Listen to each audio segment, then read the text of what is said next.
Part 4, The Reckoning. Deandra stood in front of the mirror, adjusting her blazer. The reflection staring back at her was a woman transformed. Gone was the frightened figure, who had collapsed on a Tijuana roadside. In her place stood someone sharper, steadier, a woman who had relearned how to occupy a room. The time for hiding was over. She had a plan, and with Marcus by her side, she felt unstoppable. Returning to San Diego had not been simple. Her mother had wept at the door, then, within the same hour, demanded a full accounting of the missing months, the judge in her never fully off duty even when the mother in her was breaking. Her father had wanted names, addresses, a warrant. Her brother had offered, in a low voice she'd never heard him use before, to make sure Elijah understood exactly what kind of building he'd be living in if the law didn't move fast enough. Deandra had asked all of them, gently but firmly, to let her do this properly, in the light, where it would hold.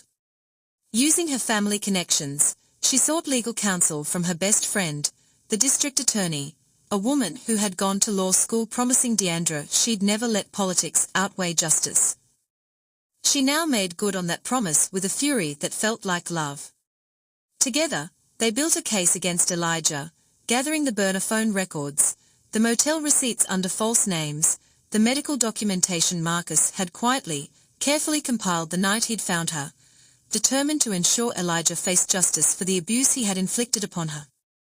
The day of the reckoning arrived with a fog that hadn't burned off the harbor by 9 a.m. Deandra stood in the courtroom, her heart racing as she faced Elijah, for the first time since her escape, seated at the defense table in a suit that didn't fit him the way his old confidence used to. His presence sent a chill down her spine, but this time, she was not afraid. She had rehearsed this moment in the mirror more times than she could count, and every time, she had promised herself the same thing: you don't get to make me small again. As the evidence was presented, the texts, the timeline, the testimony of the motel clerk who remembered a woman who never seemed to leave the room alone, the courtroom buzzed with tension. Elijah's bravado crumbled under the weight of the charges, his lawyer's objections growing thinner with each exhibit.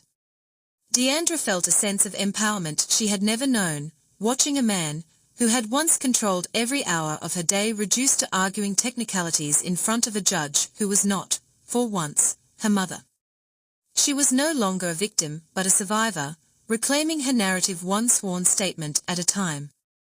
In a development that tightened the case beyond appeal, Marcus revealed his connection to a private investigator he'd quietly hired in the weeks after finding her. He had been tracking Elijah's criminal activities back across the border, and had uncovered 2 outstanding warrants Elijah hadn't even known were active. The walls were closing in, and the truth could no longer be hidden behind charm or threats.